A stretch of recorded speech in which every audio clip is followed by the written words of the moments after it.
আসসালামু আলাইকুম। আশা করি আপনারা ভালো আছেন। আপনারা সবাই ইংরেজির সাজেশন চাচ্ছিলেন প্রাইমারির প্রধান ও সহকারী শিক্ষক নিয়োগের জন্য। আসন্ন 2025 সালে যে সার্কুলারটা আমাদের দিয়েছে সেটার পরীক্ষা আমরা আশা করি জানুয়ারি বা ফেব্রুয়ারি মাসের মধ্যেই হয়ে যাবে। সহকারী শিক্ষকের সার্কুলার এখনও দেয় নাই, তবে খুব শীঘ্রই দিবে বলে আমরা আশা রাখছি। তো আমরা আজকে ইংলিশ যে বিষয়গুলো আমরা পড়ব এবং এর মধ্যে কিভাবে পড়ব, টপিকগুলো গুছিয়ে এবং কোন কোন বই থেকে পড়ব সেই বিষয়ে আজকে বৃত্তান্ত আলোচনা করব।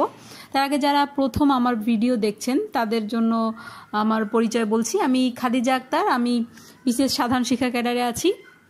আপনাদের জন্য career related, job related video তৈরি করি। আমার চ্যানেলের ভিডিওগুলি ভালো লাগলে আমার চ্যানেলটি গিয়ে সাবস্ক্রাইব করে আমার চ্যানেলের সঙ্গে থাকবেন এবং আপনার কমেন্টসটি আমাকে অবশ্যই কমেন্ট সেকশনে জানাবেন। তো প্রথমে আমরা নম্বর বন্টনটা দেখে নিই। ইংরেজিতে আমাদের 25 নম্বর আছে। তো এখানে ইংরেজি গ্রামার এবং ইংরেজি লিটারেচার এই দুইটা সেকশন থেকে হচ্ছে আমাদের কোশ্চেন আসবে। তো ইংলিশ গ্রামারে আমরা আশা করছি যে 20 থেকে 21 মার্ক থাকবে, আরও বেশিও থাকতে পারে। লিটারেচারে খুবই কম নম্বর আসবে, লিটারেচার থেকে কোশ্চেন কমই আসবে। তো সেটা 4টা থেকে 5টা কোশ্চেন বা এর চাইতেও কম আসতে পারে। গ্রামার থেকেই বেশি আসবে। লিটারেচার নিয়ে আপনারা যারা ভয়ে আছেন, খুব ভীতিতে আছেন, আপনাদেরকে বললি যে লিটারেচার নিয়ে এত ভয় পাবেন না, গ্রামারের উপরে ফোকাস করেন, ঠিক আছে? আচ্ছা, লিটারেচারে কতটুকু কি পড়বেন না পড়বেন সেটাও আমি বৃত্তান্ত বলবো। আর যে বিষয়গুলো অবশ্যই পড়তে হবে, বিগত বিসিএস পরীক্ষার প্রশ্নগুলো, প্রাইমারির প্রশ্নগুলো, শিক্ষক নিবন্ধন পরীক্ষার প্রশ্নগুলো এবং হচ্ছে পিএসসির অন্যান্য পরীক্ষার প্রশ্ন।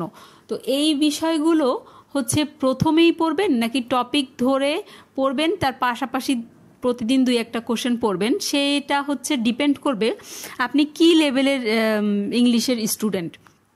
মানে আপনি যদি ইংলিশে মোটামুটি ভালো হন বা ভালো স্টুডেন্ট হন, তাহলে আপনি যে কোনোভাবে আপনার মতো করেই পড়তে পারেন। আপনি টপিক ধরে পড়বেন, পাশাপাশি প্রতিদিন কোশ্চেন সলভ করবেন। বাট আপনি যদি ইংলিশে বেশি দুর্বল হন, তাহলে কিন্তু আপনি প্রথমেই পরীক্ষার প্রশ্ন ধরে পড়া শুরু করবেন না, তাহলে আপনি হচ্ছে ঘাবড়ে যাবেন এবং আপনি কোনো কুলকিনারা খুঁজে পাবেন না। যার কারণে আপনাদের জন্য আমি স্পেসিফিকভাবে বলে দিচ্ছি কিভাবে পড়াশোনা শুরু করবেন। দেখেন, ইংলিশ গ্রামারের মধ্যে আমি 2টা সেকশনে ভাগ করছি। এখানে হচ্ছে যে টপিকগুলো পড়তে হবে, এপাশে 6টা এপাশে 7টা মিলে মোট হচ্ছে আপনাদের 13টা টপিক পড়তে হবে। কিন্তু এর মধ্যে এই পার্টগুলো দেখেন অধিকাংশই কিন্তু তাহলে মুখস্থ পার্ট। এগুলো হচ্ছে সলিড গ্রামার পার্ট, আর এগুলো হচ্ছে আপনার মানে মুখস্থর মধ্যেই বেশি পড়ে।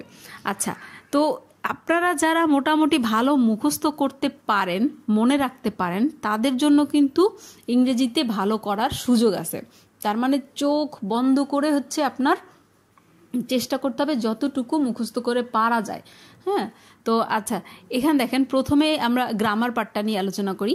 গ্রামার পার্টে হচ্ছে পার্টস অফ স্পিচ দিয়ে শুরু। পার্টস অফ স্পিচ থেকে 2-3টা কোশ্চেন আসবে, প্রতিবারই আসে, এবারও আসবে। তো পার্টস অফ স্পিচের মধ্যে কিন্তু noun, pronoun, verb, adjective, adverb, মানে এর প্রকারভেদগুলো আছে। এখানে আমাদের যেটা করতে হবে, আপনি যে বই থেকে পড়বেন, আপনি যে কোনো গাইড বই থেকে পড়েন বা হচ্ছে আপনার পছন্দের যে কোনো বই থেকেই আপনি পড়তে পারেন, বাট পড়ার সময় যে জিনিসটা খেয়াল রাখবেন সেটা হচ্ছে পার্টস অফ স্পিচ এমনি ইউজুয়ালি যেটা যেরকম সেটা চাইতে সেটা যখন পরিবর্তন হয়ে যায় একটা সেন্টেন্সের মধ্যে, ওই প্র্যাকটিসগুলো হচ্ছে বেশি করবেন এবং ওই প্র্যাকটিসগুলোই বেশি ইম্পর্ট্যান্ট। দেখেন, আমরা নর্মালি কিন্তু জানি যে পার্টস অফ স্পিচ কীভাবে চেনা যায়। নাউনগুলোর শেষে TION, ঠিক আছে, তারপরে হচ্ছে আপনার RY দিয়ে, MENT নিয়ে ম্যানেজমেন্ট, ঠিক আছে, তারপরে হচ্ছে আপনার কাইন্ডনেস, আমরা বুঝি যে এগুলো নাউন। বাট এই নাউনটাই সেন্টেন্সে এমনভাবে দেওয়া থাকবে যে সেটা সেখানে নাউন হিসেবে না, সেটা সেখানে দেখা যাচ্ছে অ্যাডজেক্টিভ হিসেবে কাজ করতেছে। এই ধরনের এক্সাম্পলগুলো হচ্ছে বেশি ইম্পর্ট্যান্ট পার্টস অফ স্পিচের মধ্যে। তো আপনারা পার্টস অফ স্পিচ চ্যাপ্টারটা গুরুত্ব দিয়ে পড়বেন। আর হচ্ছে এরপরে দেখেন tense, right form of verb, ঠিক আছে, তারপরে এই যে ভয়েস ন্যারেশন সহ সেন্টেন্স কারেকশন যে চ্যাপ্টারগুলো আছে, এই চ্যাপ্টারগুলোর মধ্যে আপনি যেটা চেষ্টা করবেন যে আসলে বেসিকটা কি, বেসিক নিয়মগুলো একটু শিখে যাওয়ার জন্য। আপনাদের খুব ডিপ থেকে কোশ্চেন করবে না, প্রাইমারির আশা করা যায় খুব ডিপ থেকে কোশ্চেন করবে এরকম কোশ্চেনের সংখ্যা খুবই কম হবে। বেশিরভাগ কোশ্চেন করবে বেসিক থেকে, মানে দেখা যাচ্ছে যে ক্লাস 8, 7, 8 বা 9, 10 লেভেলে একজন স্টুডেন্টও সেইগুলো পারে, এই ধরনের লেভেলের কোশ্চেন করবে। বাট আমরা যেহেতু ইংরেজিতে দুর্বল, যার কারণে আমরা ওই কোশ্চেনগুলোও পারি না, আমরা আগে ফাঁকিবাজি দিয়ে আসছি। তো এইগুলো আপনারা আগেও পড়ছেন, যারা না পড়ছেন তাদের জন্য চিন্তার কোনো কারণ নেই, এখন পড়েন, এখন শিখেন। এগুলো এমন কোনো জিনিস না যে হচ্ছে আপনি পারবেন না। আর আমাদের এই পর্যায়ে অনার্স মাস্টার্স ডিগ্রি শেষ করার এই পর্যায়ে আমাদের সেই মেন্টাল ম্যাচুরিটি হয়েছে যে একটা জিনিস বোঝার চেষ্টা করলে আমরা ইনশাল্লাহ বুঝবো, যদি কেউ আপনারা মন থেকে শেখার চেষ্টা করেন। হ্যাঁ, আর তাছাড়া তো ইউটিউবে অনেক টিউটোরিয়াল আছে, 10 মিনিট স্কুলের ক্লাস আছে, আপনারা করতে পারেন।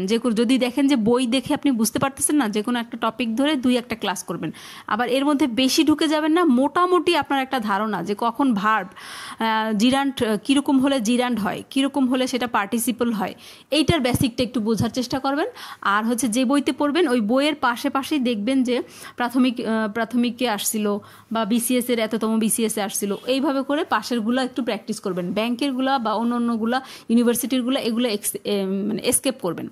আর ভালো বইয়ের মধ্যে আমি বলবো যে 2টা বই আমার কাছে খুবই পছন্দের, একটা হচ্ছে English for competitive exam, Fazlul হকের বই, আর আরেকটা হচ্ছে মাস্টার বই, যেটা আমি বলি আপনাদেরকে। এই 2টা বইতে আর কি অনেক কালেকশন আছে, অনেক প্র্যাকটিস আছে, তো এর জন্য। তো আপনারা যদি আরও ছোটো কোনো বই বা বাজার যে কোনো স্পেশাল গাইড বই পড়তে চান পড়তে পারেন, কোনো সমস্যা নাই। বাট আপনাকে নিয়মটা শিখতে হবে, বুঝতে হবে।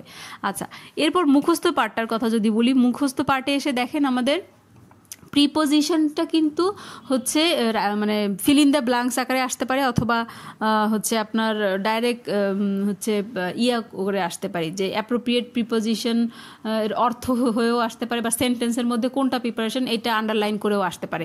তো এই কারণে প্রিপোজিশনটা হচ্ছে আপনি একটা ভালো লিস্ট দেখে মুখস্থ করবেন। মানে এই যে আমি যে 2টা বইয়ের কথা বললাম, এই 2টা বই থেকেও পড়তে পারেন, অথবা গাইড বই থেকে যেটা আপনি আছে, যে প্রিপারেশনগুলো আছে প্রতিদিন প্র্যাকটিস করবেন। আচ্ছা, নাম্বার এবং জেন্ডার এই 2টা আপনি পড়লে অবশ্যই এখান থেকে কমন পাবেন। অনেক সময় দেখা যাচ্ছে, দেখেন এই সিনোনিম অ্যান্টোনিমগুলো কিন্তু আমরা হচ্ছে অনেক পড়েও কমন ফেলতে পারি না বা ভুলে যাই। সেক্ষেত্রে কিন্তু নাম্বার এবং জেন্ডার এই 2টা জায়গায় চ্যাপ্টারে যে আপনি কম পড়েও কমন ফেলাইতে পারেন। নাম্বার এবং জেন্ডার যখন পড়বেন, একটা জিনিস খেয়াল রাখবেন যে আপনার একটু যেগুলো সম্পূর্ণ ভিন্ন টাইপের সেগুলো বেশি ইম্পর্ট্যান্ট। নর্মালি আমরা জানি শেষে এস বা ইএস যোগ করলে প্লুরাল হয়, বাট এখানে আপনি যেগুলো হচ্ছে, যেমন এই যে আমি বলি অ্যালামনাই, শেষে হচ্ছে ই যোগ করলে, তারপরে IX, তারপরে UX, মানে একটু ভিন্ন ধরনের যেগুলো কঠিন যেগুলো, সেগুলো পড়বেন। এইটার একটা লিস্ট আপনি যে বইয়ে পড়বেন সেই বইতে অবশ্যই এটার একটা লিস্ট থাকবে, এই লিস্টটা পুরো পড়ে ফেলবেন, ঠিক আছে? এবং বারবার করে দেখবেন, প্র্যাকটিস করবেন, আপনি দেখবেন যে এখান থেকে কমন ফেলতে পারবেন। আর জেন্ডারের ক্ষেত্রেও তাই, একদম টোটালি ডিফারেন্ট জেন্ডার যেগুলো, যেমন আপনি ব্যাচেলার মানে হচ্ছে অবিবাহিত পুরুষ, এটার ফিমিনাইন কি? এটার ফিমিনাইন হচ্ছে আপনার মেইড বা স্পিনিস্টার। এরপরে হচ্ছে আপনার ড্রোন হচ্ছে পুরুষ মৌমাছি, তার মানে জেন্ডার চেঞ্জ হচ্ছে বি, স্ত্রী মৌমাছি। সম্পূর্ণ ভিন্ন যেগুলো, সেগুলো সবসময় বেশি ইম্পর্ট্যান্ট। ইডিয়ামস অ্যান্ড ফ্রেজ বা সিনোনিম অ্যান্টোনিম নিয়ে আপনাদের সবসময় মানে একটা উদ্বিগ্নতা থাকে যে কিভাবে পড়বেন। আমি বলি যে দেখেন, আপনারা হচ্ছে এইগুলো কোনো মানে এমন কোনো বিখ্যাত ব্যক্তি নাই যে একদিনে পড়ে সব শেষ করতে পারছে। সবারই এগুলো পড়তে গেলে অনেক সময় লাগছে, মানে 2 থেকে 3 মাস সময় লাগছে। প্রতিদিন 1 পৃষ্ঠা, আধা পৃষ্ঠা, 2 পৃষ্ঠা, আপনি যতটুকু পারেন দেখতে থাকেন। চোখের দেখায়ও আপনার অনেকটা মনে থাকবে। আপনার তো 4টা থেকে 1টা দাগাইতে হবে। আপনি প্রতিদিন যদি দেখতে থাকেন, দেখবেন যে 3 দিন 4 দিন পর আপনি কিছু জিনিস এমনি অর্থ বুঝতে পারতেছেন, এটার অর্থ এইটা। তো এই কারণে এইগুলো হচ্ছে যতটুকু সম্ভব মুখস্থ করে প্র্যাকটিস করে যাওয়ার চেষ্টা করবেন। ওয়ান ওয়ার্ড সাবস্টিটিউশনও মুখস্থর বিষয়। আর আপনার প্রভার্ব মানে যে বাগধারা টাইপের যেগুলো আছে, এগুলোও কিন্তু সরাসরি অর্থ হিসেবে আসতে পারে। তো এই টপিকসগুলো কাভার করবেন। এবং এর বাইরে আপনি যখন প্র্যাকটিস করবেন, ওই যে বিগত বছরের প্রিভিয়াস ইয়ারের যেগুলো, ওখান থেকে আপনি ক্লজ বা আরও অন্য চ্যাপ্টার থেকেও প্রশ্ন পেতে পারেন। ওইগুলা কিন্তু আপনি জাস্ট ওইখানে যেখানে ব্যাখ্যাটা আছে ব্যাখ্যাটা সহ ওইটা পড়ে যান, অত ডিপে অত চ্যাপ্টারে যে ডিটেলসে পড়া লাগবে না। সেন্টেন্স স্ট্রাকচার, সিম্পল কমপ্লেক্স, তারপর আপনার কম্পাউন্ড স্ট্রাকচার যেগুলো, এইগুলো হচ্ছে ওই প্রিভিয়াস ইয়ারে যেগুলো আসছে ওইটাই একটু বুঝে সলভ করে যাবেন, তাইলেই হবে। আর ইংলিশ লিটারেচার নিয়ে চিন্তা করবেন না, শুধু প্রিভিয়াস ইয়ারের কোশ্চেনগুলো পড়বেন এবং দেখবেন যে একটা লিস্ট থাকে। বাংলায় যেমন আমরা বিখ্যাত সাহিত্যকর্ম এবং সাহিত্যিকদের নাম পড়ি, সেই রকম ইংরেজিদেরও একটা লিস্ট থাকে যে important authors and their works, বিখ্যাত নাটক, সাহিত্যকর্ম, উপন্যাস এবং সেগুলোর লেখকের নাম। একদম ডিপ থেকে চরিত্র বা উক্তি বা সাল, যে লিটারেচারের সাহিত্যের যুগ, এই ডিপ থেকে কোশ্চেন করবে না। এইগুলো কভার করলেই আপনি 4টা কোশ্চেন আসলে তার মধ্যে 3টা পারবেন বা সবগুলোও পেরে যেতে পারেন। তো এই কারণে এই লিটারেচার নিয়ে ভয় পাবেন না। আপনি যে বইটাতে পড়েন ওই বইটাতে যতটুকু আছে লিটারেচারের এই অংশে, যে প্রিভিয়াস ইয়ার্স মানে প্রিভিয়াস ইয়ার্স কোনগুলা, সেগুলো হচ্ছে বিসিএসের, প্রাইমারির, পিএসসির কোশ্চেন এবং হচ্ছে আপনি শিক্ষক নিবন্ধনের, এইগুলার প্রিভিয়াস ইয়ার্স। আর হচ্ছে ব্যাখ্যা সহ পড়বেন, আর হচ্ছে যেগুলো গুরুত্বপূর্ণ সাহিত্যকর্ম সেগুলোর লিস্টটা পড়বেন।